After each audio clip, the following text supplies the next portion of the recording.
সোনার রস বশীকরণ, সোনার রস বশীকরণ। 13 বার মন্ত্র পাঠেই কাপড় খুলে দিবে।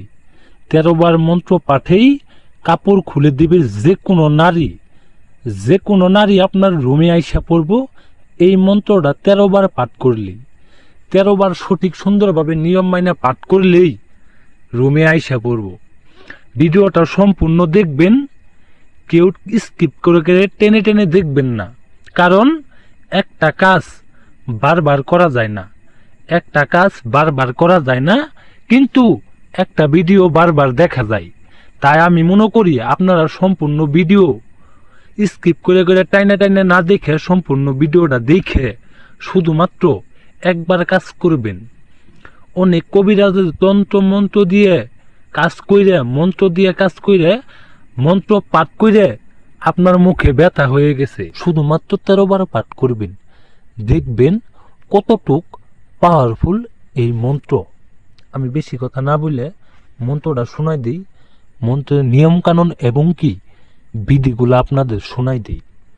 এই যে দেখতেই পাচ্ছেন মন্ত্রটা, দিল শিল মিল খিল মন কালির দেহ মিল অমুকি কাম মিল। এই যে অমুকের জায়গায় দেখতেছেন, এই অমুকের জায়গায় সেই কাঙ্ক্ষিত নারীর নাম দিবেন।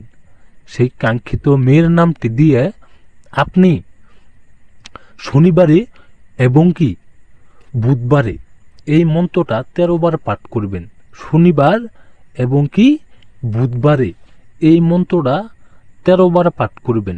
13 বার পাঠ করার আগে এই মন্ত্রটা আমি যেমনভাবেই লিখছি ঠিক সেমনভাবেই আপনারা লিখ দেবেন, ঠিক তেমনভাবেই আপনারা লিখবেন। লেখার পরে এই যে অমুকের জায়গায় যে আমি নামটা দিছি, এই অমুক লিখছি, এই অমুকের জায়গায় সেই মেয়ের নামটা আপনারা দিবেন। কেউ অমুক দিবেন না, এই অমুকের জায়গায় মেয়ের নামটা দিয়ে মন্ত্রটা আপনারা যে কোনো কলম দ্বারা লিখে একটা কলার ভিত্তে ভরবেন। আপনারা মন্ত্রটা কলার ভিত্তে ভরবেন।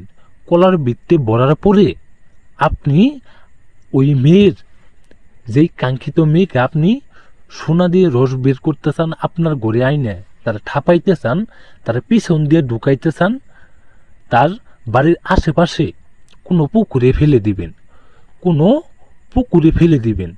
আপনার কাজটা করতে হবে ঠিক সন্ধ্যার পরে, রাত্রিবেলায়। দিনের বেলা করা যাব না, ঠিক রাত্রিবেলায় করতে হবে, যাতে কেউ না দেখে কলাটি ফেলার সময়। যদি কেউ দেখে তাহলে আপনার কাজ হবে না। অবশ্যই গোপনে কাজটা করতে হবে। গোপনে যখন আপনি এই মন্ত্রটা কলার ভিত্তে বইরে যখন আপনি পুকুরে ফেলে দিবেন, দেখবেন পাগলা কুত্তার মতো 7 মিনিটের মধ্যে ঘরে আইসে আপনারা কাপড় খুলে দিয়ে তার ভিতরের যত জ্বালা আছে, তার ভিতরের যত রস আছে,